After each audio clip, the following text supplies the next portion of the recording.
വലിയവനും സർവശക്തനുമായ ദൈവമേ, അങ്ങയുടെ നാമം മഹത്വപ്പെടുമാറാകട്ടെ. പ്രിയ വായനാ സുഹൃത്തെ, പുതിയ വായനയിലേക്ക് താങ്കൾക്ക് യേശു കർത്താവിൻ്റെ നാമത്തിൽ സ്വാഗതം.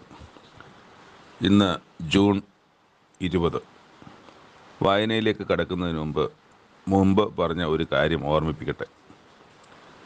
നാം ഇവിടെ ഈ ബൈബിൾ റീഡിങ് നടത്തിക്കൊണ്ടിരിക്കുന്നത് ഒരു പ്ലാനറിൻ്റെ അടിസ്ഥാനത്തിലാണ്. പ്ലാനർ എന്ന് പറഞ്ഞാൽ പ്രിൻ്റ് ചെയ്ത പ്ലാനർ. ആ പ്ലാനർ ബൈബിളിൻ്റെ 3 ഭാഗങ്ങളിൽ നമ്മളിത് വെച്ചിട്ടുണ്ട്.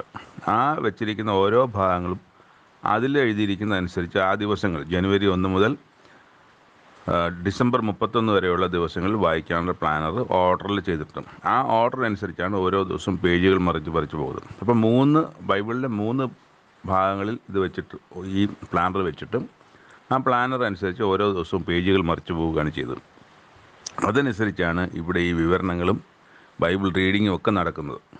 അപ്പം അങ്ങനെ വായിക്കുമ്പോൾ ഒരു ഗുണം എന്താണെന്ന് വെച്ചാൽ, ഒരു വർഷം പഴയ നിയമം 1 പ്രാവശ്യവും പുതിയ നിയമം 2 പ്രാവശ്യവും വായിച്ചു തീർക്കാൻ കഴിയും. പഴയ നിയമം 1 പ്രാവശ്യവും പുതിയ നിയമം 2 പ്രാവശ്യവും വായിച്ചു തീർക്കാൻ കഴിയും. അപ്പോൾ അങ്ങനെ താങ്കൾക്ക് ഈ പ്ലാനർ കിട്ടിയിട്ടില്ല, പ്ലാനർ ഇല്ല എങ്കിൽ ഇതിൻ്റെ ചുവടെ കാണുന്ന നമ്പറിൽ വിളിച്ച് ഈ പ്ലാനർ ആവശ്യപ്പെട്ടാൽ താങ്കൾക്ക് സമീപത്ത് താങ്കളുടെ സുഹൃത്തുക്കളോ വീട്ടുകാരോ ആർക്കെങ്കിലും താല്പര്യമുള്ളവർക്ക് മാത്രം 2 അതിൽ കൂടുതലോ പ്ലാനർ വേണമെങ്കിൽ ആവശ്യപ്പെട്ടാൽ അതും താങ്കൾ പറയുന്ന വിലാസത്തിൽ അയച്ചു തരാം. ഇനി സമീപ പ്രദേശത്ത് എവിടെയെങ്കിലും ആണെങ്കിൽ കൊണ്ടുവന്ന് തരികയും ചെയ്യാം. അപ്പോൾ അതാണ് ഇതിനെ സംബന്ധിച്ച് പറയാനുള്ളത്. അപ്പം അങ്ങനെയാണ് ഞങ്ങൾ ഈ റീഡിങ് വായിക്കുന്നതൊക്കെ. അപ്പോൾ ഇന്ന് ജൂൺ 20 നമുക്ക് വായനാഭാഗത്തിലേക്ക് കടക്കാം. ഇന്ന് നമുക്കായി ക്രമീകരിച്ചിരിക്കുന്ന വായനാഭാഗം രൂത്തിൻ്റെ പുസ്തകമാണ്. രൂത്തിൻ്റെ പുസ്തകത്തിൽ 1-2 അധ്യായങ്ങൾ. ഈ രൂത്തിൻ്റെ പുസ്തകത്തിൻ്റെ 1 അധ്യായം പറയുന്നത് ഇത് ന്യായാധിപന്മാരുടെ കാലത്ത് നടന്ന ഒരു സംഭവമാണ്. ന്യായാധിപന്മാരുടെ പുസ്തകം നമ്മൾ ഇന്നലെ വായിച്ച് അവസാനിപ്പിച്ചു 21 അധ്യായങ്ങളിൽ. ന്യായാധിപന്മാരുടെ കാലം നമ്മൾ നോക്കുന്നത് 1-ാമത്തെ ന്യായാധിപൻ ഒത്നിയേൽ മുതൽ സാംസൺ വരെയുള്ള 12 ന്യായാധിപന്മാരുടെ കാലമാണ് നമ്മളിവിടെ വായിക്കുന്നത്.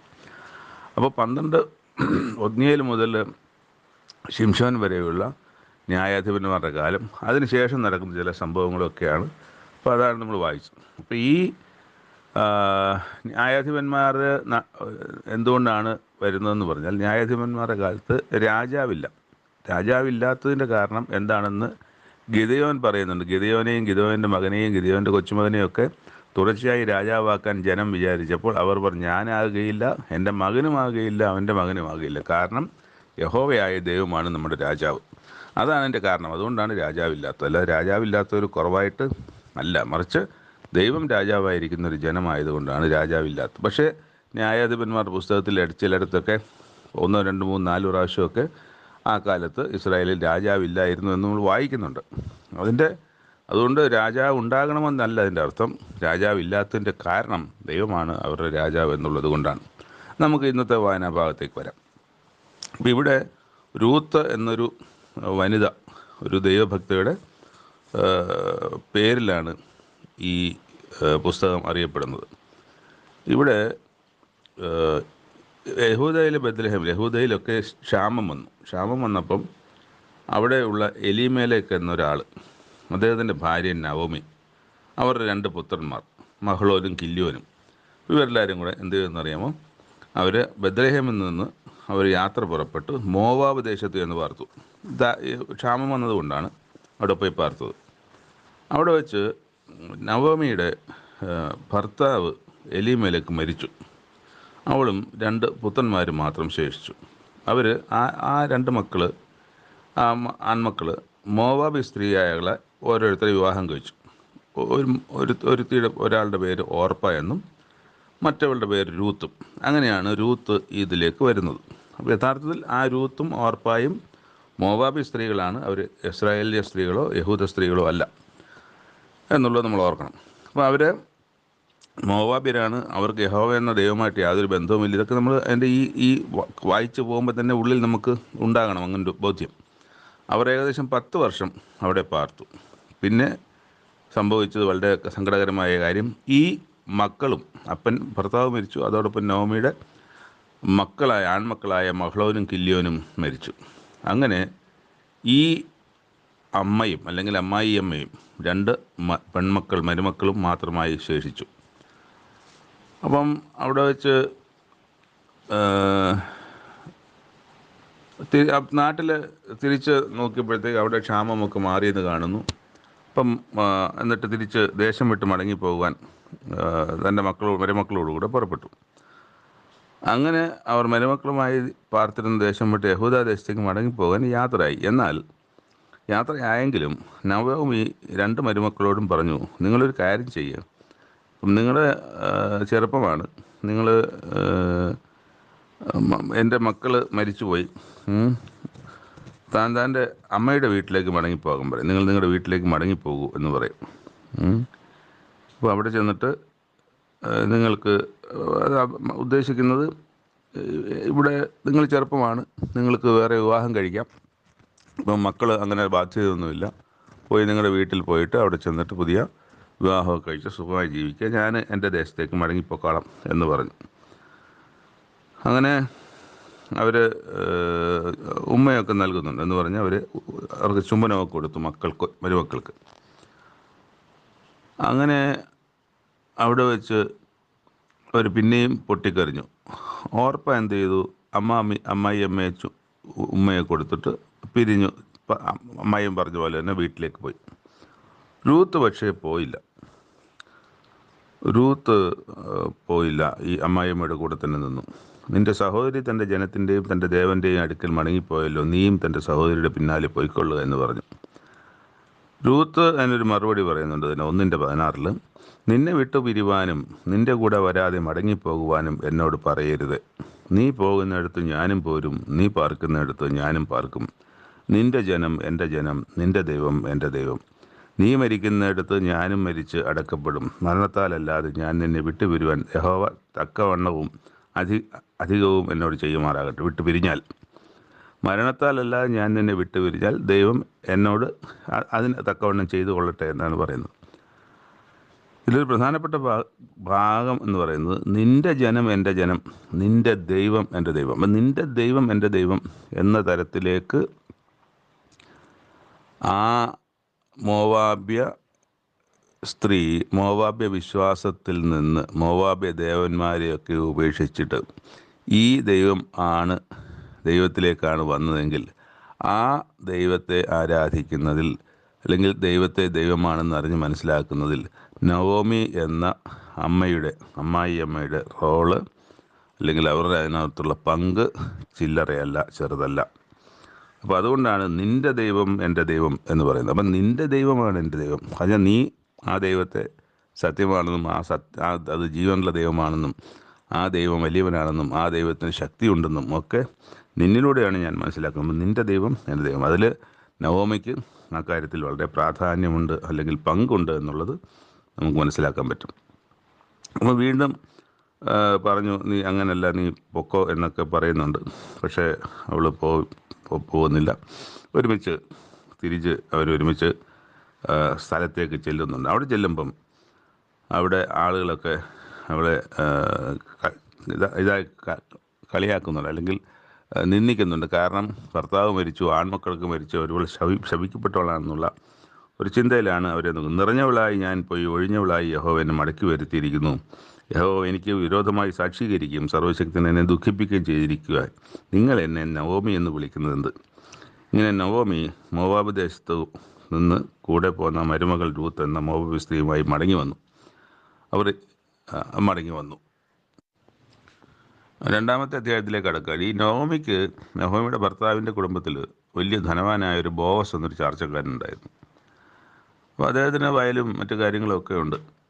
അപ്പോൾ അതിനിടയ്ക്ക് കതിർ പെറുക്കാൻ ഞാൻ പൊക്കോട്ടെ,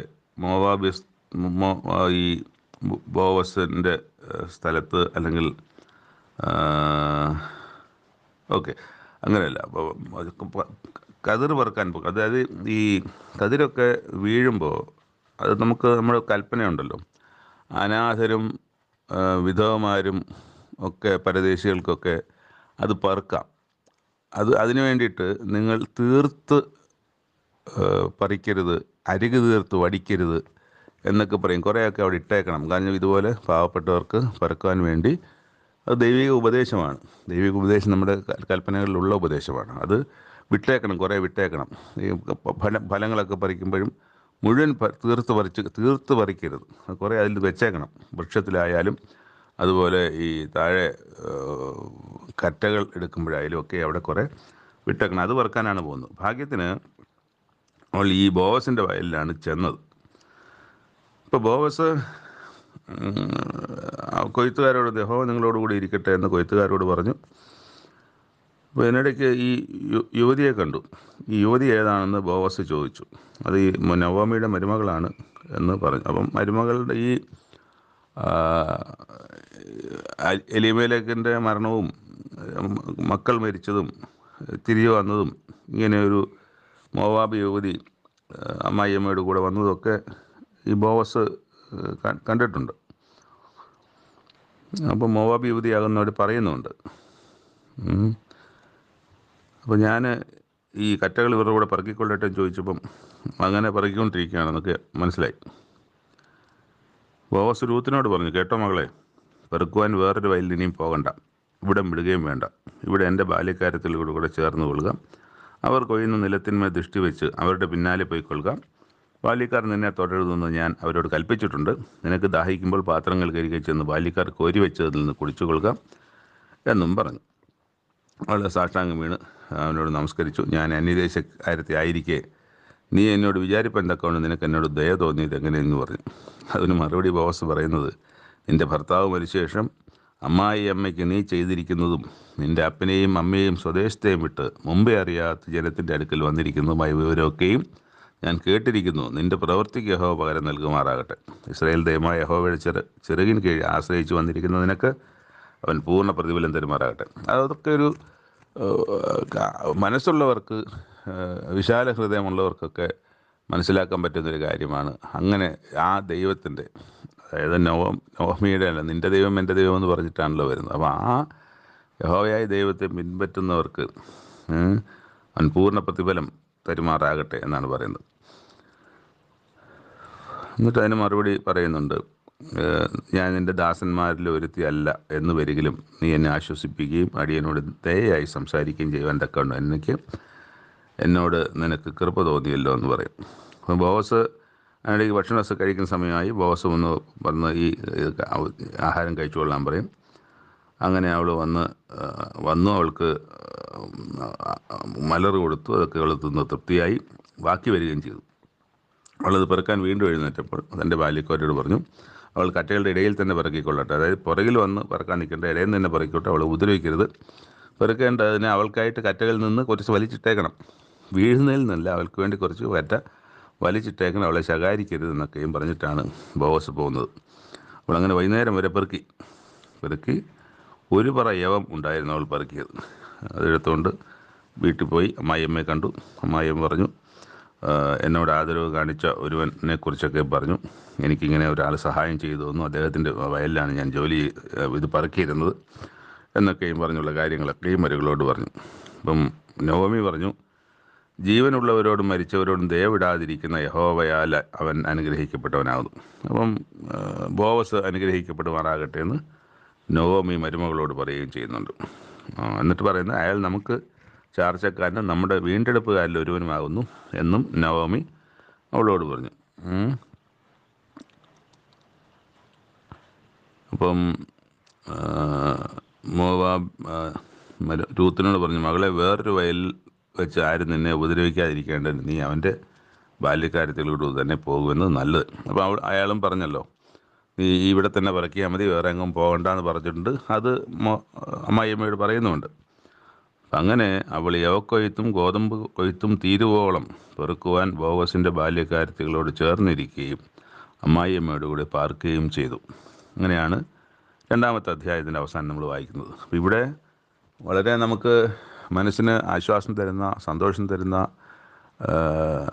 കാര്യങ്ങൾ, അതുപോലെ തന്നെ ദൈവത്തിൻ്റെ ഭക്തയായ നവോമിയെ നവോമിയുടെ മരുമകളായ ഈ ദൈവമായിട്ട് ഒരു ബന്ധവുമില്ലാതിരുന്ന, അന്യദൈവങ്ങളെ ആരാധിച്ചിരുന്ന ഒരു രൂത്ത് ഒക്കെയും നമുക്ക് വലിയ പ്രതീക്ഷകൾ നമ്മുടെ ജീവിതത്തിലും നമുക്കും തരുന്ന പ്രതീക്ഷകളാണ്. അപ്പോൾ ഇവരുടെയൊക്കെയും മനസ്സ് എന്ന് പറയുന്നത്, ആ മനസ്സിനെയാണ് നമ്മൾ കാണുന്നത്.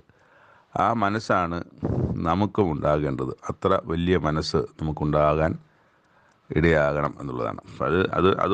അതുകൊണ്ട് എന്ത് ഗുണം? അതുകൊണ്ട് അതിൻ്റെതായ അനുഗ്രഹമുണ്ട്. ആ അനുഗ്രഹം എന്താണെന്ന് നമുക്ക് മുന്നോട്ട് പോകുമ്പോൾ നമുക്ക് മനസ്സിലാക്കാം. രണ്ടാമത്തെ വായനാഭാഗം യെശയ്യാപ്രവാചകന്റെ പുസ്തകം 44-ാം അധ്യായം. 44-ാം അധ്യായത്തിലും ദൈവം യെശയ്യാപ്രവാചകനിലൂടെ ഇസ്രായേൽ ജനത്തിനോട് സംസാരിക്കുകയാണ്. എൻ്റെ ദാസനായ യാക്കോബേ, ഞാൻ തിരഞ്ഞെടുത്ത ഇസ്രായേലെ കേൾക്കാം. നിന്നെ ഉരുവാക്കിയവനും ഗർഭത്തിൽ നിന്നെ നിർമ്മിച്ചവനും നിന്നെ സഹായിച്ചവനുമായ യഹോവ ഇപ്രകാരം അരുളിച്ചെയ്യുന്നു. എൻ്റെ ദാസനായ യാക്കോബെ, ഞാൻ തിരഞ്ഞെടുത്ത യെശൂരൂനെ. അപ്പോൾ ഇസ്രായേലിന് പറയുന്ന മറ്റൊരു പേരാണ് യെശൂരൻ. അത് വളരെ വ്യാപകമായിട്ടൊന്നും ഉപയോഗിച്ചിട്ടില്ല. 1-2 ഇടത്ത് മാത്രമാണ് യെശൂരൻ എന്ന് പറയുന്നത്. യെശൂരൻ, നീ ഭയപ്പെടേണ്ട, ഞാൻ നിന്നെ വരണ്ട സ്ഥലത്ത് നിന്ന് നീരൊഴുക്കുള്ള സ്ഥലത്തേക്ക് കൊണ്ടുപോകും. നിൻ്റെ സന്തതി മേൽ എൻ്റെ ആത്മാവിനെയും നിൻ്റെ സന്താനത്തിലും എൻ്റെ അനുഗ്രഹത്തെയും പകരും. എന്നിട്ട് ഞാൻ യഹോവയ്ക്കുള്ളവൻ എന്ന് ഒരുത്തൻ പറയും. മറ്റൊരുത്തൻ തനിക്ക് യാക്കോബിൻ്റെ പേരെടുക്കും. വേറൊരുത്തൻ തൻ്റെ കൈമേൽ യഹോവയ്ക്കുള്ളവൻ എന്ന് എഴുതി ഇസ്രായേൽ എന്ന് മറുപേരെടുക്കും. ഇസ്രായേലിൻ്റെ രാജാവായ യഹോവ, അവൻ വീണ്ടെടുപ്പുകാരനായി സൈന്യങ്ങൾ. ഇവിടെയും വായിക്കുന്നുണ്ട് ഇസ്രായേലിൻ്റെ രാജാവായ യഹോവ എന്ന് ദൈവം പറയുന്നത് തന്നെയാണ് ഇവിടെ യെശയ്യാപ്രവാചകൻ എഴുതുന്നത്. നമുക്ക് ഓർക്കണം, ന്യായാധിപന്മാരുടെ പുസ്തകം വായിച്ചപ്പോൾ രാജാവില്ലാത്ത കാലത്ത് നിന്നാണ് വായിച്ചത്. പക്ഷേ ഇവിടെ നമ്മൾ വായിച്ചത് ഹിസ്കിയാ പ്രവാചകൻ്റെ കാലത്തെ ഒരു പ്രവചനത്തിലാണ് നമ്മൾ അവസാനം വന്നത്. അതിനു മുമ്പ് 3 രാജാക്കന്മാർ. അപ്പോൾ ആ രാജാക്കന്മാർ രാജാവില്ലാത്ത കാലത്ത് നിന്ന് രാജാവുള്ള കാലം വന്നു എന്ന് നമ്മൾ അതിന് മനസ്സിലാക്കണം. എങ്ങനെയാണ് രാജാവ് വന്നത്, എങ്ങനെയാണ് ഇസ്രായേലിൽ രാജാവ് ഉണ്ടായതെന്നൊക്കെ നമ്മൾ അറിയാം, താങ്കൾക്കും അറിയാം. എന്നാൽ നമ്മളത് വായിക്കുന്നത് ശമൂവേൽ പ്രവാചകൻ്റെ പുസ്തകം 1-ാം അധ്യായം ആകുമ്പോഴത്തേക്ക് രാജാവ് ആകുന്നു ഇസ്രായേലിന്, എങ്ങനെയാണ് രാജാവാകുന്നതൊക്കെ അവിടെ വിശദീകരിച്ചിട്ടുണ്ട്. അപ്പോൾ നമുക്ക് ഇനി അടുത്ത രൂത്തിൻ്റെ പുസ്തകം കഴിഞ്ഞ് ശമൂവേൽ പ്രവാചകൻ്റെ പുസ്തകത്തിലേക്ക് കടക്കുമ്പോൾ നമുക്ക് ആ ചരിത്രമൊക്കെ നമുക്ക് വായിക്കാം. അപ്പോൾ ഇവിടെ രാജാക്കന്മാരുടെ കാലത്ത് അല്ലെങ്കിൽ ആണ് സംഭവിക്കുന്നതെങ്കിലും ഇവിടെയും ദൈവം പറയുകയാണ് ഇസ്രായേലിൻ്റെ രാജാവ് ദൈവമാണ്, യഹോവയാണെന്നുള്ള കാര്യം. ആ യഹോവ പറയുകയാണ്, ഞാൻ ആദ്യനും അന്ത്യനുമാകുന്നു, ഞാനല്ലാതെ ഒരു ദൈവവുമില്ല. തുടർന്ന് ഇസ്രായേലിന് വളരെ ശക്തമായ ഭാഷയിലാണ് ഇസ്രായേലിനോട് പറയുന്നത്. അത് വിഗ്രഹത്തെ നിർമ്മിക്കുന്നതിനെ സംബന്ധിച്ചാണ്, വിഗ്രഹങ്ങളെ ആരാധിക്കുന്നതിനെ സംബന്ധിച്ച്. അന്യദൈവങ്ങളെല്ലാം വിഗ്രഹങ്ങളാണല്ലോ. അപ്പോൾ വിഗ്രഹങ്ങളാണ്, അല്ലെങ്കിൽ മൂർത്തികളാണ്, ബിംബങ്ങളാണ്, അല്ലെങ്കിൽ മരമാണ്, എന്തൊക്കെയോ ഉണ്ട്. അതിലെല്ലാം സംബന്ധിച്ച് പൊതുവായി പറയാൻ, വിഗ്രഹത്തെ നിർമ്മിക്കുന്ന ഏവരും ശൂന്യം. അവരുടെ മനോഹര ബിംബങ്ങൾ അവർക്ക് ഉപകരിക്കുന്നില്ല. അവയുടെ സാക്ഷികളോ ഒന്നും കാണുന്നില്ല, ഒന്നും അറിയുന്നതുമില്ല, ലജ്ജിച്ചു പോകുന്നതേയുള്ളൂ. ഒരു ദേവനെ നിർമ്മിക്കുകയോ ഒന്നിനും കൊള്ളരുതാത്തൊരു വിഗ്രഹത്തെ വാർക്കുകയോ ചെയ്യുന്നവനാർ. ഇതാ അവൻ്റെ കൂട്ടക്കാർ എല്ലാവരും ലജ്ജിച്ചു പോകുന്നു. കൗശലപ്പണിക്കാരോ മനുഷ്യരത്രേ, അവർ എല്ലാവരും ഒന്നിച്ചു കൂടി നിൽക്കട്ടെ. അവർ ഒരുപോലെ വിറച്ച് ലജ്ജിച്ചു പോകും. കൊല്ലൻ ഉളിയ മൂർച്ചയാക്കി തീക്കനലിൽ വേല ചെയ്ത് ചുറ്റിക കൊണ്ട് അടിച്ചു രൂപമാക്കി ബലമുള്ള ഭുജം കൊണ്ട് പണി തീർക്കുന്നു. അവൻ വിശന്ന് ക്ഷീണിക്കുന്നു, വെള്ളം കുടിക്കാതെ തളർന്നു പോകുന്നു. ആശാരി തോത് പിടിച്ച് ഈയക്കോൽ കൊണ്ട് അടയാളമിട്ട് ചീകളി കൊണ്ട് രൂപമാക്കുകയും വൃത്തയന്ത്രം കൊണ്ട് വരയ്ക്കുകയും ചെയ്യുന്നു. ഇങ്ങനെ അവൻ അതിനെ മനുഷ്യ ആകൃതിയിലും പുരുഷ കോമളത്തിലും തീർത്ത് ക്ഷേത്രത്തിൽ വെക്കുന്നു. ഒരുവൻ ദേവദാരുക്കളെ വെട്ടുകയും തേക്കും കരിവേലവും എടുക്കുകയും കാട്ടിലെ വൃക്ഷങ്ങളിൽ അവയെ കണ്ട് ഉറപ്പിക്കുകയും ഒരു അശോകം നട്ടുപിടിപ്പിക്കുകയും മഴ അതിനെ വളർത്തുകയും ചെയ്യുന്നു. പിന്നെ അത് മനുഷ്യന് തീ കത്തിപ്പാൻ ഉതകുന്നു. അവൻ അതിൽ കുറേ എടുത്ത് തീ കായുകയും ഒരു കത്തി കൊണ്ട് അപ്പം ചുടുകയും അതുകൊണ്ട് ഒരു ദേവനെ ഉണ്ടാക്കി നമസ്കരിക്കുകയും ഒരു വിഗ്രഹം തീർത്ത് അതിൻ്റെ മുമ്പിൽ സാഷ്ടാംഗം വീഴുകയും ചെയ്യുന്നു. ഒരംശം കൊണ്ട് അവൻ തീ കത്തിക്കുന്നു, ഒരംശം കൊണ്ട് ഇറച്ചി ചുട്ടു തിന്നുന്നു. അങ്ങനെ അവൻ ചുട്ടു തിന്ന് തൃപ്തനാകുന്നു. അവൻ തീ കാഞ്ഞ് നല്ല തീ കുളിർ മാറി എന്ന് പറയുന്നു. അതിൻ്റെ ശേഷിപ്പ് കൊണ്ട് അവനൊരു ദേവനെ, ഒരു വിഗ്രഹത്തെ തന്നെ ഉണ്ടാക്കി അതിൻ്റെ മുമ്പിൽ സാഷ്ടാംഗം വീണ് നമസ്കരിക്കുകയും അതിനോട് പ്രാർത്ഥിച്ച് എന്നെ രക്ഷിക്കണമേ, നീ എൻ്റെ ദേവനല്ലോ എന്ന് പറയുകയും ചെയ്യുന്നു. അവർ അറിയുന്നില്ല, ഗ്രഹിക്കുന്നതുമില്ല. കാണാതെ വണ്ണം അവരുടെ കണ്ണുകളെയും ഗ്രഹിക്കാതെ വണ്ണം അവരുടെ ഹൃദയങ്ങളെയും അവൻ അടച്ചിരിക്കുന്നു. ആര്? ദൈവം അടച്ചിരിക്കുന്നു. ഒരുത്തനും ഹൃദയത്തിൽ വിചാരിക്കുന്നില്ല, ഒരംശം ഞാൻ കത്തിച്ച് കനലിലിട്ട് ചുട്ട് ഇറച്ചിയും തിന്നു, ശേഷിപ്പ് കൊണ്ട് ഞാനൊരു മേളേശ വിഗ്രഹം ഉണ്ടാക്കുമോ, ഒരു മരമുട്ടിയിടുമെങ്കിൽ സാഷ്ടാംഗം വീഴുമോ എന്നിങ്ങനെ പറവാൻ തക്കവണ്ണം ഒരുത്തനും അറിവുമില്ല, ബോധവുമില്ല. ഇതാണ് ഈ അന്യദൈവങ്ങളുടെ പുറകെ അല്ലെങ്കിൽ വിഗ്രഹങ്ങളുടെ പുറകെ പോകുന്ന ആളുകളോട് ദൈവം പറയുന്നത്. എന്നിങ്ങനെ അത് അറിയാനുള്ള ബോധം പോലും അവർക്കില്ല, അത് തിരിച്ചറിയുന്നില്ല, അവരതിനെക്കുറിച്ച് ചിന്തിക്കുന്ന പോലുമില്ല.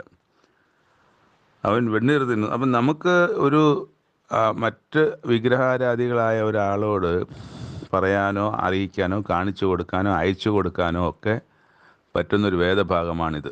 പലപ്പോഴും നമ്മൾ ആലോചിക്കാറുണ്ട്, ഈ ബിംബങ്ങളെയൊക്കെ ആരാധിക്കുന്നവരെ എങ്ങനെയാണ് സുവിശേഷം അറിയിക്കുക എന്നുള്ളൊരു കാര്യത്തിൽ നമുക്ക് പലപ്പോഴും ചെയ്യുന്നത്, എവിടെയെങ്കിലും ക്രിസ്ത്യാനികളായിരിക്കുന്നവരോട് നമ്മൾ സുവിശേഷം അറിയിക്കുകയാണ് ചെയ്യുന്നത്. എന്നാൽ നമുക്കുള്ളൊരു ടൂളാണ് ഈ വേദഭാഗം. അപ്പോൾ അവിടെ ആ വിഗ്രഹത്തെക്കുറിച്ച് പറയുന്ന 11-ാമത്തെ 10-ാമത്തെ 9-ാമത്തെ വാക്യം മുതൽ, അല്ലെങ്കിൽ 8-ാമത്തെ വാക്യം മുതൽ 9-ാമത്തെ വാക്യം മുതൽ നമുക്ക് അവർക്ക് കാണിച്ചു കൊടുക്കാൻ പറ്റുന്ന വാക്യം, അവർക്ക് അയച്ചു കൊടുക്കാൻ പറ്റുന്ന വാക്യമൊക്കെയാണ്. അങ്ങനെ അതിൻ്റെ താഴെ അവിടെ വരെയാണ് അതിൻ്റെ 19-ാമത്തെ വാക്യം, ഒരുത്തനും അറിവുമില്ല, ബോധവുമില്ല. അപ്പം 9 മുതൽ 19 വരെ, 9 മുതൽ 19 വരെയുള്ള വാക്യങ്ങൾ അത്തരം ആൾക്കാർക്ക് നമുക്ക് കാണിച്ചു കൊടുക്കുകയോ അയച്ചു കൊടുക്കുകയോ അവർക്കൊരു സംസാരിക്കുകയോ ചെയ്യാൻ പറ്റുന്ന ഒരു വേദഭാഗമാണ്. അവർ വെണ്ണീർ തിന്നുന്നു, വഞ്ചിക്കപ്പെട്ട അവരുടെ ഹൃദയം അവനെ തെറ്റിച്ച് കളയുന്നു, അവർ തൻ്റെ പ്രാണനെ രക്ഷിക്കുന്നില്ല. ആരാണ്? ഈ പ്രതിമകൾ എന്ന്. അപ്പോൾ എന്തുകൊണ്ടാണ് ഇത് പറയേണ്ടി വരുന്നത്? ഇവർ ഈ വിഗ്രഹങ്ങളുടെ പുറകെ പോയത് കൊണ്ടാണ് ഇസ്രായേലിനോട് ഇത് പറയേണ്ടി വരുന്നത്. ഇത് ലോകത്തെ ജനത്തോട് പറഞ്ഞതല്ല. നമ്മളിപ്പോൾ അത്തരം ആൾക്കാരോട് പറയാം, ഈ വേദഭാഗം ഉപയോഗിക്കാമെന്ന് നമ്മൾ സംസാരിക്കുമ്പോഴും ഇത് യഥാർത്ഥത്തിൽ അവർക്ക് വേണ്ടി എഴുതിയതല്ല, ഇസ്രായേലിന് വേണ്ടി എഴുതിയതാണ്. ഇസ്രായേലിനോട് ദൈവം പറഞ്ഞതാണ്, അവർ അന്യദൈവങ്ങളുടെ പുറകെ പോയതുകൊണ്ട്. എന്നിട്ട് നീ എൻ്റെ ദാസനല്ലോ, ഞാൻ നിന്നെ നിർമ്മിച്ചു, നീ എൻ്റെ ദാസൻ തന്നെ, ഇസ്രായേലിൽ ഞാൻ നിന്നെ മറന്നു കളയുകയില്ല. അപ്പോൾ ഇതൊക്കെ ചെയ്താലും മറന്നു കളയുകയില്ല, നിന്നെ ശിക്ഷിച്ച് അടിച്ച് ശരിയാക്കി തിരിച്ചു കൊണ്ടുവരും എന്ന് തന്നെയാണ് ദൈവം അവിടെ പറയുന്നത്. അപ്പോൾ അത് ദൈവം വിടത്തില്ല. കാരണം ദൈവം അബ്രഹാമിനും ഇസ്ഹാക്കിനും യാക്കോബിനും കൊടുത്ത വാഗ്ദത്തവും അവർ എൻ്റെ ജനമെന്ന് ദൈവം തന്നെ പറയുകയും ചെയ്ത ജനമാണ്. അവരിനി എങ്ങനെ പോയെന്ന് പറഞ്ഞാലും ദൈവം അവരെ കൈവിടുകയില്ല, അവരെ ഉപേക്ഷിക്കുകയുമില്ല, അവരെ വിട്ടുകളയത്തില്ല. വേണ്ട, പോട്ടെ, എനിക്ക് നശിച്ചു പോട്ടെ എന്ന് ദൈവം വിചാരിക്കുകയില്ലാത്തൊരു ജാതി അത് ഇസ്രായേലാണ്. അവിടെ കുറച്ച് താഴോട്ട് കഴിഞ്ഞിട്ട് പറയുന്നത്, നിന്റെ വീണ്ടെടുപ്പുകാരനും ഗർഭത്തിൽ നിന്നെ നിർമ്മിച്ചവനുമായ യഹോവ ഇപ്രകാരം അരുളി ചെയ്യുന്നു, യഹോവയെ ഞാൻ സകലവും ഉണ്ടാക്കുന്നു, ഞാൻ തന്നെ ആകാശത്ത് വിരിക്കുകയും ഭൂമിയെ പരത്തുകയും. അപ്പം ഞാൻ തന്നെയാണ് ഇതെല്ലാം ചെയ്തത്. എന്നോട് കൂടെ ഉണ്ടായിരുന്നു? എന്നോട് കൂടെ ആരുമില്ലായിരുന്നു. ഞാനിത് കൽപ്പിച്ചു ചെയ്യാൻ പറയുമ്പോൾ എനിക്ക് ഉപദേശം തരുവാനോ എന്നോട് അങ്ങനെ ചെയ്യും ഇങ്ങനെ ചെയ്യുമെന്ന് പറഞ്ഞു തരാനോ ഇതാണ് നല്ലതെന്ന് പറയാനോ ഉപദേശിക്കാനോ ഒന്നും ആരുമില്ലായിരുന്നു. ഞാൻ കൽപ്പിച്ചു, അതൊക്കെ സൃഷ്ടിക്കപ്പെട്ടു എന്നാണ് ദൈവം പറയുന്നത്. അപ്പം അങ്ങനെ ഉള്ള ദൈവം, ആ ദൈവത്തെക്കുറിച്ചും ദൈവത്തെ ജനത്തെ ബോധ്യപ്പെടുത്താൻ ചില കാര്യങ്ങൾ വളരെ ശക്തമായി തന്നെ പറയുന്നതാണ് മനസ്സിലാക്കാൻ. അത് അവർക്ക് മാത്രമല്ല, ഇന്ന് നമ്മൾ വായിക്കുമ്പോൾ നമുക്കും മനസ്സിലാവും, എന്തായാലും നമ്മൾ കല്ലിൻ്റെയും മണ്ണിൻ്റെയും മരത്തിൻ്റെയും ഒന്നും പുറകെ പോകാൻ ഇടയായില്ലല്ലോ എന്നുള്ള ഒരു ഭാഗ്യത്തിൻ്റെ ഒരു ബോധം, സന്തോഷം നമുക്കും വരും. അപ്പോഴും നമ്മൾ ഓർക്കണം, ഇന്ന് പലരും പല ദേവാലയത്തിലും കുരിശുമുത്താനും ബിംബങ്ങളുടെ യേശുവിൻ്റെ അമ്മയുടെയോ ഒക്കെ പ്രതിമകളുടെ താഴെ പോയി മുട്ടുകുത്താനും അത് വർഷങ്ങളായി തൊട്ടും ഉമ്മ വെച്ചും കാലുകളൊക്കെ തേഞ്ഞിരിക്കുന്നതും പല പള്ളികളിലും നമ്മൾ കാണുന്നുണ്ട്. അപ്പം വിശ്വാസി ക്രിസ്ത്യാനി അവരോടും കൂടെയാണ് ഈ വാക്കുകൾ എന്നുകൂടെ ഓർക്കുക. ആ മരിച്ചുപോയ മറിയയ്ക്ക് നിങ്ങളെ സഹായിക്കാനൊക്കില്ല, മരിച്ചുപോയ ഒരു വിശുദ്ധനും നിങ്ങളെ സഹായിക്കാനൊക്കില്ല. അവരെല്ലാവരും മരിച്ചുപോയി, ജീവിച്ചിരിക്കുന്ന യേശുക്രിസ്തു മാത്രമേ ഉള്ളൂ. എന്തെങ്കിലും നിങ്ങൾക്ക് ചെയ്യാൻ പറ്റണമെങ്കിൽ യേശുക്രിസ്തുവിലുള്ള പ്രാർത്ഥനയും യേശുക്രിസ്തു ദൈവത്തിൻ്റെ സന്നിധിയിൽ നമുക്ക് മധ്യസ്ഥനായി നിൽക്കുന്നത് കൊണ്ട് യേശുക്രിസ്തുവിനോടുള്ള പ്രാർത്ഥനകൾക്ക് സാധ്യതയുണ്ട്, അല്ലെങ്കിൽ അത് നടക്കാൻ ഇടയുണ്ട്. എന്നാൽ ബാക്കി മനുഷ്യരായി മരിച്ചുപോയ ആരോടും പ്രാർത്ഥിക്കുവാനും ഇനി ജീവിച്ചിരിക്കുന്ന യേശുക്രിസ്തുവിൻ്റെ തന്നെ പ്രതിമയിൽ പോയി മുട്ടുകുത്തുവാനും ഒന്നും ദൈവം അനുവദിക്കുന്നില്ല എന്നുകൂടി ഈ സമയം ഓർക്കുക. ഈ അധ്യായത്തിൻ്റെ അവസാനം ഒരു കാര്യം എഴുതിയിട്ടുണ്ട്. കോരശ് എന്ന ഇടയൻ അവനെൻ്റെ ഹിതമൊക്കെയും നിവർത്തിക്കും എന്നും യെരൂശലേം പണിയപ്പെടും, മന്ദിരത്തെ അടിസ്ഥാനമിടും എന്ന് ഞാൻ കൽപ്പിക്കുന്നു. അപ്പോൾ ഇന്ന് അവിടെ ഈ ഈ പ്രവചനം നടക്കുന്ന സമയത്ത് ഇതൊക്കെ അവിടെ ഉണ്ട്. ഏതാണ്? യെരൂശലേം ദേവാലയവും പട്ടണവും ഒക്കെ സുഖമായിട്ട് അവിടെ ഉണ്ട്. എന്നാൽ ഇവിടെ എന്താണ് പറയുന്നത്? യെരൂശലേം പണിയപ്പെടുമെന്നാണ്, മന്ദിരത്തിന് അടിസ്ഥാനം ഇടും എന്നും പറയുന്നുണ്ട്. അപ്പോൾ ഇന്ന് നിലനിൽക്കുന്ന ഒരു മന്ദിരത്തിനെ സംബന്ധിച്ച് അങ്ങനെ പറയേണ്ട. പക്ഷേ എന്തുകൊണ്ടാണ് അത് പറയുന്നത്? ആ മന്ദിരം ഇടിക്കപ്പെടും, ആ മന്ദിരം തകർക്കപ്പെടും, നശിപ്പിക്കപ്പെടും. അതുകൊണ്ടാണ് കോരശിൻ്റെ കാലത്ത് ഇത് യഥാസ്ഥാനപ്പെടുത്തും, അല്ലെങ്കിൽ വീണ്ടും പണിയും, മന്ദിരം പണിയപ്പെടും, അതിനടിക്കൽ തറക്കല്ലിടുമെന്നൊക്കെയും പറയുന്നത്. ഈ കോരശ് എന്ന് പറയുന്നത് ആരാണ്? ഇസ്രായേലിനല്ല, മറിച്ച് ഇനി കാലങ്ങൾ കഴിയാനുണ്ട്. ഇനി മനശ്ശെ എന്ന രാജാവ് വരാനുണ്ട്, അതിനുശേഷം യോശിയാവ് വരാനുണ്ട്, യഹോഹാസ് വരാനുണ്ട്, യഹോയാക്കീം വരാനുണ്ട്, യഹോയാക്കീൻ വരാനുണ്ട്, സിദക്കിയാവ് വരാനുണ്ട്. ഇതിന് ശേഷം 70 വർഷത്തെ പ്രവാസകാലമുണ്ട്. അപ്പം കൽദയർ വരുന്നു, കൽദയർക്ക് ശേഷം മേദ്യർ വരാനുണ്ട്, മേദ്യർക്ക് ശേഷമാണ് പാഴ്സികൾ. അപ്പോൾ പാഴ്സി രാജാവാണ് ഈ കോരശ്. അപ്പോൾ പാഴ്സി ഇനി എത്രയോ നൂറ്റാണ്ടുകൾ കഴിഞ്ഞ്, അല്ലെങ്കിൽ ഒരു 10-200 വർഷത്തിനകത്ത് ഈ കോരശ് എന്ന് പറയുന്ന പേർഷ്യൻ രാജാവിലൂടെ ചെയ്തെടുക്കേണ്ടത്. ഇതിനെക്കുറിച്ച് ഒരു കാര്യം ഒന്ന് റെഫർ ചെയ്താൽ മതി. അത് എസ്രായുടെ പുസ്തകം 1-ാമത്തെ വാക്യം, 1-ാമത്തെ അധ്യായത്തിൻ്റെ 1-ാമത്തെ വാക്യം മാത്രം ഒന്ന് മറിച്ച് പരിശോധിക്കാൻ ഞാൻ അഭ്യർത്ഥിക്കുകയാണ്. അപ്പോൾ അതുകൂടെ ഒന്ന് നോക്കുമ്പോഴത്തേക്ക് ഈ പറഞ്ഞിരിക്കുന്ന 28-ാം വാക്യത്തിൻ്റെ ഒരു പ്രവചന നിവൃത്തി നമുക്കവിടെ കാണാൻ കഴിയും. ഈ പ്രവചനത്തിന് നിവൃത്തി കാണാനാണ് ഞാൻ എസ്രായുടെ പുസ്തകം 1-ാമത്തെ അധ്യായം 1-ാമത്തെ വാക്യം മാത്രം നോക്കിയാൽ മതി ഒന്ന് നോക്കാൻ പറഞ്ഞത്.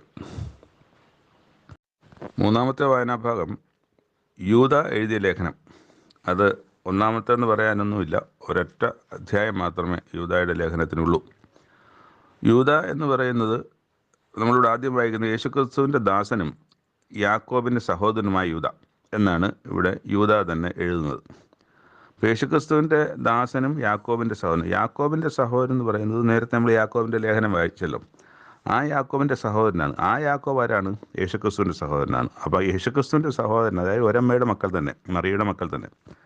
അപ്പോൾ യാക്കോബും യേശുക്രിസ്തുവും മറിയയുടെ മക്കളായിരിക്കുമ്പം ആ യാക്കോബിൻ്റെ തന്നെ സഹോദരനായ യൂദയാണ്. അപ്പം ഈ യൂദായും യാക്കോബും ഒക്കെ യേശുക്രിസ്തുവിൻ്റെ സഹോദരങ്ങളാണ്, ഒരമ്മ പെറ്റ മക്കളാണ്. അപ്പോൾ അവർ അന്ന് യൂദ യേശുക്രിസ്തു സഹോദരനാണെന്ന് പറയാൻ ലജ്ജിച്ചിരുന്ന യൂദ യേശുവിൻ്റെ മരണശേഷം ഉയർത്തെഴുന്നേറ്റമൊക്കെ ആയതിനു ശേഷം യേശുക്രിസ്തു ആരാണെന്ന് യഥാർത്ഥം മനസ്സിലാക്കിയ ശേഷം ഇപ്പോൾ സഹോദരൻ എന്ന് മാത്രമല്ല, അതിനേക്കാളും വ്യത്യാസമായി, അതിനേക്കാളും തന്നെ താഴ്ത്തി, സഹോദരൻ നിലയ്ക്ക് ഒരു സമത്വം പറയാൻ പോലും തയ്യാറാകാതെ ആ യേശുക്രിസ്തുവിനേക്കാൾ താഴ്ന്നവനായിരിക്കാൻ ദാസൻ എന്നാണ് പറയുന്നത്. ഞാൻ എൻ്റെ യേശുക്രിസ്തുവിൻ്റെ സഹോദരനാണ് ഇവിടെ പറയാം, അത് പറയുന്നില്ല. മറിച്ച് അന്ന് യേശുവിനെ എൻ്റെ സഹോദരൻ എന്ന് പറയാൻ ലജിച്ചു എങ്കിൽ ഇന്ന് സഹോദരൻ എന്നല്ല, അതിനേക്കാളും ഒരു താഴ്ന്ന നിലയിൽ താനിരിക്കാൻ യേശുക്രിസ്തുവിനേക്കാളും താഴ്ന്ന ദാസൻ എന്ന്, യേശുക്രിസ്തുവിൻ്റെ ദാസൻ എന്ന് പറയാൻ തക്കവണ്ണമുള്ള വ്യത്യാസമാണ് യൂദായ്ക്ക് സംഭവിച്ചിരിക്കുന്നത്. അപ്പോൾ എന്നിട്ട് അത് എഴുതുന്നത് പിതാവായ ദൈവത്തിൽ സ്നേഹിക്കപ്പെട്ടും യേശുക്രിസ്തുവിനായി സൂക്ഷിക്കപ്പെട്ടും ഇരിക്കുന്ന വിളിക്കപ്പെട്ടവർക്ക് എല്ലാവർക്കും എഴുതുകയാണ്, നിങ്ങൾക്ക് തന്നെ സമാധാനം ഉണ്ടാകട്ടെ. അപ്പം നിങ്ങൾക്ക് പൊതുവിലുള്ള രക്ഷയെക്കുറിച്ച് നിങ്ങൾക്ക് എഴുതുവാൻ സകല പ്രയത്നവും ചെയ്യുകയിൽ വിശുദ്ധന്മാർക്ക് ഒരിക്കലായി ഭരമേൽപ്പിച്ചിരിക്കുന്ന വിശ്വാസത്തിന് വേണ്ടി പോരാണ്ടതിന്. അപ്പോൾ ഇത് തന്നെയാണ് നമ്മൾ എബ്രായ ലേഖനം 10-ാം അധ്യായത്തിലും 6-ാം അധ്യായത്തിലും കാണുന്നത്. നമ്മൾ ഈ വിശ്വാസത്തിൽ നിന്ന് വിട്ടുപോയാൽ പിന്നെ തിരികെ വരാനുള്ള സാധ്യത ഇല്ലെന്നാണ്. അപ്പം സത്യത്തിൽ നിന്ന് വിട്ടുപോയി കഴിഞ്ഞാൽ മടക്കി വരുത്തുവാൻ പ്രയാസമുള്ളതാണെന്നാണ് അവിടെ നമ്മൾ വായിക്കുന്നത്. അതുകൊണ്ടാണ് പറഞ്ഞത് വിശുദ്ധന്മാർക്ക് ഒരിക്കലായിട്ട് രണ്ടാമതൊരു പ്രാവശ്യത്തേക്ക് ഇല്ല, ഒരിക്കലായിട്ട് ഭരമേൽപ്പിച്ചിരിക്കുന്നത്. ഒരിക്കലായി തന്നിരിക്കുന്ന വിശ്വാസത്തിൽ നിന്ന് വിട്ടുപോയാൽ രണ്ടാമത് ഒരു ചാൻസ് കൂടെ ഉണ്ടെന്ന് നമുക്ക് വിചാരിക്കാനൊക്കത്തില്ല. ആ തരത്തിൽ പ്രശ്നവും കഠിനവുമായ ഒരു കാര്യമാണ് നമ്മളിവിടെ വായിക്കുന്നത്. അപ്പോൾ തിരിച്ചു വരവ് വലിയ പ്രയാസമാണ്. കാരണം അത് എന്തുകൊണ്ടെന്ന് പറഞ്ഞാൽ നമ്മൾ തന്നെ ആലോചിച്ച് നോക്കും. നമ്മൾ ആ വിശ്വാസത്തിലേക്ക് വരുന്ന സമയത്ത് നമുക്കുണ്ടാകുന്ന തീവ്രത, ആ വിശ്വാസത്തിൻ്റെ ഉറപ്പ്, ക്രിസ്തുവാര്, ദൈവമാര്, വാഗ്ദത്തം എന്താണ്, ഇതിനെ സംബന്ധിച്ചൊക്കെ നല്ലൊരു പിക്ചർ കിട്ടിയിട്ടാണ് നമ്മൾ സ്നാനക്കുളത്തിലേക്ക് പോകുന്നത്. അങ്ങനെ പോകുമ്പോൾ ആ ഉറപ്പിന്മേൽ നമ്മൾ നിന്നിട്ട് അതങ്ങനെയല്ല, ഇങ്ങനെയാണ്, അങ്ങനെയല്ല എന്നൊക്കെ പറഞ്ഞ് നമ്മൾ അതിൻ്റെ പുറകിലേക്ക് പോയാൽ പിന്നെ എങ്ങനെയാണ് നമ്മൾ വീണ്ടും ആ പഴയ ഉറപ്പിന്മേലും വിശ്വാസത്തിലേക്കും വരാൻ കഴിയുക? അതൊരിക്കലും വരാൻ കഴിയുന്നതല്ല എന്ന് എബ്രായ ലേഖനത്തിൽ 2 എഴുതിയിട്ടുണ്ട്. അതുതന്നെയാണ് ഇവിടെ പറയുന്നത്. വിശുദ്ധന്മാർക്ക് ഒരിക്കലായിട്ട് ഭരമേൽപ്പിച്ചിരിക്കുന്ന വിശ്വാസത്തിന് വേണ്ടി പോരാടേണ്ടതിന്. അപ്പോൾ ഒരു പോരാട്ടമുണ്ട്. ആ പോരാടി തന്നെ നമുക്ക് ജയിക്കണം. അത് നമ്മുടെ സഹോദരന്മാരോടോ അയൽപക്കക്കാരോടോ ഒന്നുമല്ല, നമ്മുടെ ഉള്ളിൽ തന്നെ, നമ്മുടെ ഹൃദയത്തിനുള്ളിൽ, നമ്മുടെ മനസ്സിനുള്ളിൽ തന്നെ, നമ്മുടെ വിശ്വാസ ജീവിതത്തിൽ തന്നെ, നമ്മളിൽ തന്നെ ഉള്ള ഒരു പോരാട്ടമാണ്. അങ്ങനെ പോരാടി ജയിച്ച് മാത്രമേ ഇതിൽ നിൽക്കാൻ ഒക്കുള്ളൂ. അതുകൊണ്ട് അത് പ്രബോധിപ്പിച്ച് എഴുതുവാൻ ആവശ്യമെന്ന് എനിക്ക് തോന്നിയെന്നാണ്. എന്നിട്ട് നമ്മുടെ ദൈവത്തിൻ്റെ കൃപയെ ദുഷ്കാമവൃത്തിക്ക് ഹേതുവാക്കി ഏകനാഥനും നമ്മുടെ കർത്താവുമായ യേശു ക്രിസ്തുവിനെ നിഷേധിക്കുന്ന അഭക്തരായ ചില മനുഷ്യർ നുഴഞ്ഞു. അതാണ് കാരണം. അപ്പം ഇവിടെ വിശ്വാസത്തിൽ തെറ്റിക്കാൻ പലരും വിശ്വാസികളുടെ ഇടയിലേക്ക് കടന്നു വന്നിരിക്കുന്നു. അവർ യഹൂദനാണെന്ന് പേരും പറഞ്ഞ് വരുന്നുണ്ട്. ഞങ്ങൾ ദൈവത്തിൻ്റെ പരിച്ഛേദനയേറ്റവരാണെന്ന് പറഞ്ഞ് വരുന്നുണ്ട്. ഒക്കെയും പറഞ്ഞ് കേമത്തം പറഞ്ഞ് ഞങ്ങളെപ്പോലെ ആകണം, എന്നാലേ നിങ്ങൾക്ക് ദൈവത്തിൽ അവകാശമുള്ളൂ എന്നൊക്കെ പറഞ്ഞ് വഴിതെറ്റിക്കുന്നുണ്ട്. അപ്പോൾ ആ വഴിതെറ്റിക്കാൻ വരുന്ന ആൾക്കാരുണ്ടെന്ന് മനസ്സിലാക്കിയിട്ടാണ് ഇത് ആവശ്യം എന്ന് എഴുതണമെന്ന് എനിക്ക് തോന്നിയെന്ന് ഇവിടെ വായിച്ചത്. എനിക്ക് എഴുതണമെന്ന് എനിക്ക് തോന്നി, പ്രബോധിപ്പിച്ച് എഴുതാൻ എനിക്ക് ആവശ്യം. അപ്പോൾ പോരാട്ടമുണ്ട്. അപ്പോൾ ആ വിശ്വാസത്തിൽ നിൽക്കുന്നതിനിടയ്ക്ക് വരുന്ന പോരാട്ടമാണ് ഈ പ്രലോഭനങ്ങൾ. തെറ്റായ വിശ്വാസം വരുമ്പോൾ അതല്ലേ ശരി, ഇതല്ലേ ശരി എന്നൊക്കെ നമുക്ക് തോന്നാം. അപ്പോൾ അതാണ് കൂടുതൽ നല്ലത് എന്ന് പറഞ്ഞ് അതിലേക്ക്, അതെല്ലാം പ്രലോഭനങ്ങളാണ്. ഈ പ്രലോഭനങ്ങളാണ് ഒരു തരത്തിലുള്ള പോരാട്ടം. അതിനെക്കുറിച്ച് എഴുതുവാൻ ആവശ്യമെന്നാണ് യൂദ പറയുന്നത്. അപ്പോൾ അഭക്തരായ ചില മനുഷ്യർ നുഴഞ്ഞു വന്നിരിക്കുന്നു. അവരുടെ ശിക്ഷാവിധി പണ്ട് തന്നെ എഴുതിയിരിക്കുന്നു. അങ്ങനെ ആ ശിക്ഷാവിധി, അവർക്ക് ശിക്ഷാവിധി വെച്ചിരിക്കുന്ന കാര്യങ്ങളെ സംബന്ധിച്ച് ശിക്ഷാവിധിയെക്കുറിച്ച് പറയുമ്പോൾ മുമ്പ് അത്തരം ശിക്ഷാവിധികൾ വന്ന ആളുകളുടെ ഒരു ലിസ്റ്റും അവിടെ നമ്മൾ താഴോട്ട് വായിക്കുന്നുണ്ട്. അത് കർത്താവ് ജനത്തെ മിസ്രയീമിൽ നിന്ന് രക്ഷിച്ചിട്ടും വിശ്വസിക്കാത്തവരെ പിന്നത്തേതിൽ നശിപ്പിച്ചു. ശരിയല്ലേ? അവർ പുറപ്പെട്ടു വന്നതിൽ വിശ്വസിച്ച് അപ്പുറത്ത് പോയ ആകെ 2 പേരെ ഉണ്ടായിരുന്നു. ലക്ഷക്കണക്കിന് ആൾക്കാർ പുറപ്പെട്ടു വന്നിട്ട് കനാൻ ദേശത്ത് എത്തിയത് 2 പേർ മാത്രമേ ഉണ്ടായിരുന്നുള്ളൂ. കർത്താവ് ജനത്തെ മിസ്രയീമിൽ രക്ഷിച്ചിട്ടും വിശ്വസിക്കാത്തവരെ പിന്നെ മരുഭൂമിയിൽ, അവിടെ പുറപ്പെട്ടു വന്ന എല്ലാവരും മരുഭൂമിയിൽ മരിച്ചുപോയി. ആരും കനാൻ ദേശത്ത് എത്തിയില്ല. അത് കഴിഞ്ഞിട്ട് തങ്ങളുടെ കാഴ്ച കാത്തുകൊള്ളാതെ സ്വന്തം വാസസ്ഥലം വിട്ടുപോയ ദൂതന്മാരെ മഹാദിവസത്തിൻ്റെ ചങ്ങലയ്ക്കായി എന്നേക്കുമുള്ള ചങ്ങലയിട്ട് അന്ധകാരത്തിന്മേൽ സൂക്ഷിച്ചിരിക്കുന്നു. അതായത് തങ്ങളുടെ വാഴ്ച, ദൈവത്തിൻ്റെ ദൂതന്മാരായിരിക്കുന്ന പുരോഹിതന്മാരടക്കമുള്ള ആളുകൾ, അവർ ദൈവത്തിൻ്റെ പുരോഹിതന്മാർ വിശുദ്ധന്മാരായി നിൽക്കേണ്ടതിന് അവർക്ക് വെച്ചിട്ടുള്ള കൽപ്പനകൾ അവർക്ക് മാത്രം, ഇപ്പം സാധാരണ ജനത്തിനേക്കാളും വിശുദ്ധരായി വേർതിരിക്കപ്പെട്ട് നിൽക്കേണ്ടവരാണ് പുരോഹിതന്മാർ, ദൂതന്മാരായിട്ടുള്ളവർ. അവരുടെ വാഴ്ച കാത്തുകൊണ്ടില്ല, അവരുടെ ഓഫീസ് അവർ കാത്തുകൊണ്ടില്ല, അവരുടെ സ്ഥാനം അവർ കാത്തുകൊണ്ടില്ല, അവരുടെ നിലവാരത്തിൽ നിൽക്കാതെ പോയ ദൂതന്മാരെ, അങ്ങനെ വിട്ടുപോയവരെ, അങ്ങനെ നശിച്ചു പോയവരുണ്ട്. അവർക്കും ഈ പറഞ്ഞ മഹാദിവസത്തിൻ്റെ വിധിക്കായിട്ട് എന്നേക്കും അവരെ സൂക്ഷിച്ചു കൊള്ളുകയാണ്. അതുപോലെ 7-ാമത്തെ വാക്യം, സോദോമും ഗോമോറയും ചുറ്റുമുള്ള പട്ടണങ്ങളും അവർക്ക് സമമായി ദുർനടന്ന് ആചരിച്ച് അന്യജടം മോഹിച്ച് നടന്നതിനാൽ നിത്യാഗ്നിയുടെ ശിക്ഷാവിധി സഹിച്ചുകൊണ്ട് ദൃഷ്ടാന്തമായി കൊടുക്കും. അവരെയും നശിപ്പിച്ചല്ലോ, അന്ന് അവരെയും നശിപ്പിച്ചു. ലോകത്തിൻ്റെ കാലത്ത് അവരെ നശിപ്പിച്ചു. പിന്നെ നമ്മൾ കാണുന്നത് അങ്ങനെ തന്നെ ഇവരും, ഇപ്പം നമ്മൾ മേളിൽ വായിച്ച ഇന്ന് വഴിതെറ്റിക്കാൻ നടക്കുന്ന ആൾക്കാരും അങ്ങനെ തന്നെ ഇവരും സ്വപ്നാവസ്ഥയിലെ ജഡത്തെ മലിനമാക്കുകയും കർത്തൃത്വത്തെ തുച്ഛീകരിക്കുകയും മഹിമകളെ ദുഷിക്കുകയും ചെയ്യുന്നു എന്ന് പറയുകയാണ് ഇക്കാലത്തും ഈ ലേഖനം എഴുതുന്ന കാലത്തും. എന്നാൽ പ്രധാന ദൂതനായ മിഖായേൽ മോശയുടെ ശരീരത്തെക്കുറിച്ച് പിശാചിനോട് തർക്കിച്ച് വാദിക്കുമ്പോൾ ഒരു ദൂഷണവിധി ഉച്ചരിപ്പാൻ തുനിയാതെ കർത്താവ് നിന്നെ ഭത്സിക്കട്ടെ എന്നാണ് പറഞ്ഞത്. അപ്പോൾ അത് അങ്ങനെ ചെയ്ത വഴി അങ്ങനെയുള്ള ആളുകൾക്ക് കർത്താവ് തന്നെ ഭത്സിക്കട്ടെ എന്ന് പറഞ്ഞാലും പറഞ്ഞില്ലെങ്കിലും കർത്താവ് തന്നെ അവരെ ഭത്സിക്കും. പക്ഷെ അവിടെ പറയാൻ തക്കവണ്ണം ഒരു ചിന്ത അല്ലെങ്കിൽ ഒരു മനസ്സ് അവിടെ ഉണ്ടായതിനെ സംബന്ധിച്ച് പറയുന്നു. പക്ഷേ ഈ എല്ലാ ശിക്ഷാവിധിയും എല്ലാം വരുന്നത് ദൈവത്തിൽ നിന്ന് തന്നെ എന്നുള്ളതാണ്. ദൈവം അത് ചെയ്യുമെന്നാണ് പറയുന്നത്. ദൈവം അത് ചെയ്യും. അത് നമ്മൾ മനസ്സിലാക്കുകയും ഉറക്കുകയും വേണം. ഇവരോ തങ്ങൾ അറിയാത്തതെല്ലാം ദുഷിക്കുന്നു. ബുദ്ധിയില്ലാത്ത മൃഗങ്ങളെ പോലെ സ്വാഭാവികമായി ഗ്രഹിക്കുന്നവയൊക്കെയും തങ്ങളെ തന്നെ വഷളാക്കുന്നു. അത് തന്നെയാണ് ലോകത്ത് എപ്പോഴും കാണുന്നത്. ഇപ്പം മുമ്പ് ഈ നമ്മുടെ ബ്രാഹ്മിൻസിൽ, പഴയ ബ്രാഹ്മണന്മാർ, അവർ വന്നവർ ആര്യന്മാർ വന്നതാണെന്നൊക്കെയാണ് ചരിത്രം പറയുന്നത്. ഇന്ത്യയിൽ പണ്ട് അങ്ങനെയുള്ള ആൾക്കാരില്ലായിരുന്നു. ആദ്യകാലങ്ങളിൽ അവർക്ക് വിഗ്രഹാരാധന ഇല്ലായിരുന്നു. അവർക്ക് യാഗങ്ങളാണ് ഉണ്ടായിരുന്നത്. ആ യാഗം ചെയ്തുകൊണ്ടിരുന്നവർ, അതാണ് വിശ്വാസം എന്ന് പറഞ്ഞാൽ അവർ ഈ ഇന്ത്യൻ സമൂഹത്തിൽ വിഗ്രഹാരാധന കണ്ടപ്പോൾ അവർ ആ വിഗ്രഹാരാധന അവരുടെ ഭാഗമാക്കി.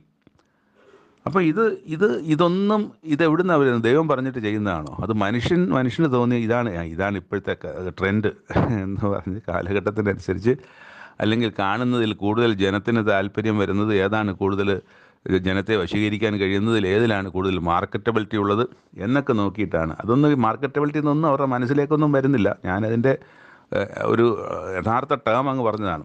അപ്പോൾ അതനുസരിച്ച് ഇത് ഇത്രയേ ഉള്ളൂ. മനുഷ്യബുദ്ധി അനുസരിച്ചാണ് കാര്യങ്ങൾ തീരുമാനിക്കുന്നത്. തങ്ങൾ അറിയാത്തതെല്ലാം ദുഷിക്കുന്നു, ബുദ്ധിയില്ലാത്ത മൃഗങ്ങളെപ്പോലെ സ്വാഭാവികമായി ഗ്രഹിക്കുന്നു, അവയിലൊക്കെയും തങ്ങളെ തന്നെ വഷളാക്കുന്നു. അയ്യോ, അവർക്ക് കഷ്ടം. അവർ കയ്യിൻ്റെ വഴിയിൽ നടക്കുകയും കൂലി കൊതിച്ച ബിലയാമിൻ്റെ വഞ്ചനയിൽ തങ്ങളെ തന്നെ ഏൽപ്പിക്കുകയും ചെയ്യുന്നു, കോരഹിൻ്റെ മത്സരത്തിൽ നശിച്ചു പോവുകയും ചെയ്തു. അപ്പോൾ ഈ കുറേ കാര്യങ്ങൾ പഴയ നിയമകാലത്ത് മുമ്പ് നടന്ന പല കാര്യങ്ങളെ ഇങ്ങനെ ഇന്നത്തെ കാലത്ത് ഈ 4-ാമത്തെ വാക്യത്തിൽ വായിക്കുന്ന നമ്മുടെ ദൈവത്തിൻ്റെ കൃപയെ ദുഷ്കാമവൃത്തിക്ക് ഹേതുവാക്കി ഏകനാഥനെ നമ്മുടെ കർത്താവ് യേശുക്രിസ്തുവിനെ നിഷേധിക്കുന്ന അഭക്തരായ ചില മനുഷ്യർ നുഴഞ്ഞു വന്നിരിക്കുന്നു. അങ്ങനെ നുഴഞ്ഞു വന്ന മനുഷ്യരുടെ അവസ്ഥ മുമ്പ് കാലങ്ങളിൽ നടന്ന ഈ സംഭവങ്ങളെ സാക്ഷീകരിച്ചുകൊണ്ട് യൂദാ വിശദീകരിക്കുകയാണ് ഇവിടെ.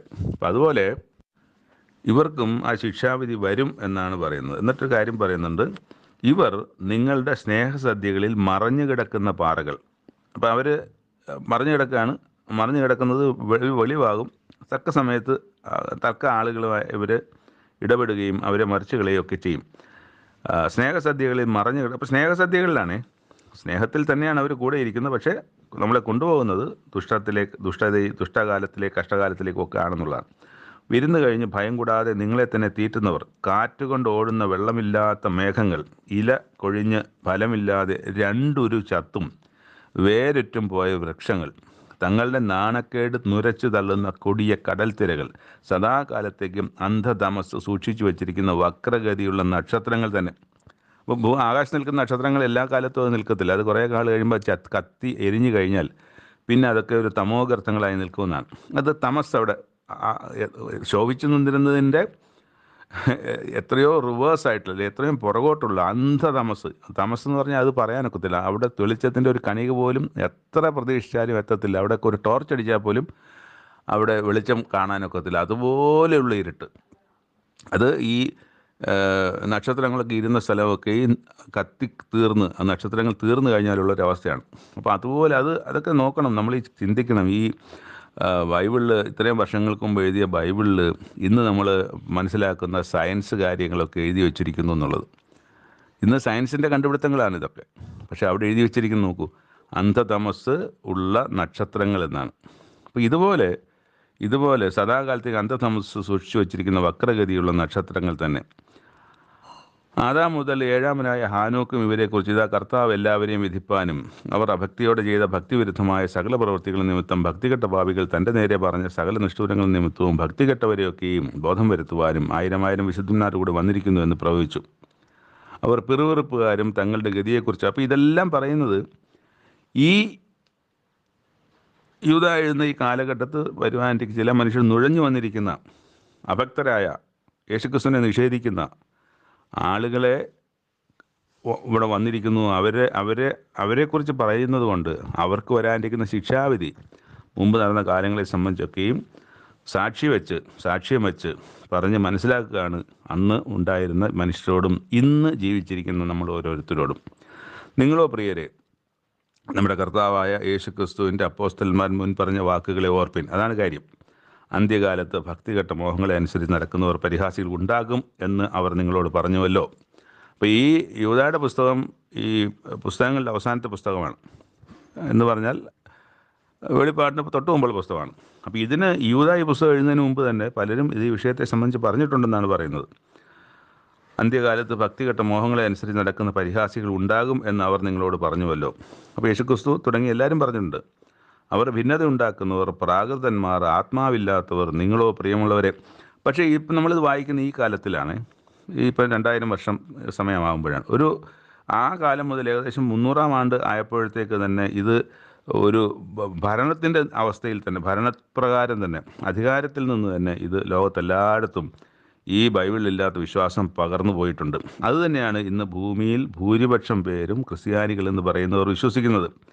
ഈ പറഞ്ഞിരിക്കുന്ന ആ, ജാഗ്രതാ നിർദ്ദേശങ്ങൾ, മുന്നറിയിപ്പുകൾ ഇന്നും നമ്മുടെ മുമ്പിൽ തെളിവായിരിക്കുമ്പോൾ ആ മുന്നറിയിപ്പുകൾ വായിക്കാതെ അറിയാതെയും പെട്ടുപോയവർ ഇന്നും ഈ പറഞ്ഞിരിക്കുന്ന തെറ്റായ വഴികൾ നടക്കും, അതുകൊണ്ട് നിങ്ങൾ സൂക്ഷിക്കണമെന്ന് പറഞ്ഞതിൽ നിന്ന് ആ പറഞ്ഞ കാര്യത്തിൽ തന്നെ വീണുപോയവർ ഒന്ന് മറിച്ചു നോക്കി പുസ്തകങ്ങളൊന്ന് പരിശോധിച്ചിരുന്നെങ്കിൽ തങ്ങൾ എവിടെയാണ് നിൽക്കുന്നതെന്ന് മനസ്സിലാക്കി ഒരു മടങ്ങി വരുവാനുള്ള സാധ്യത ഉണ്ടായിരുന്നു.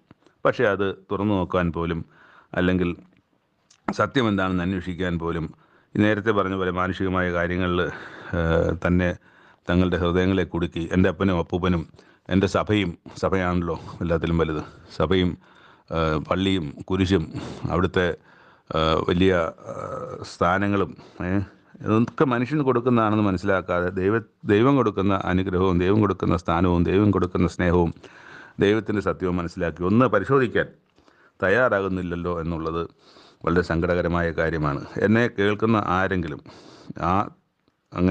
അങ്ങനെ ഒരു ചിന്ത ഉണ്ടാകുന്നെങ്കിൽ ദയവ് ചെയ്ത് നിങ്ങൾ ഈ വചന പുസ്തകത്തിലേക്ക് മടങ്ങി വരണം.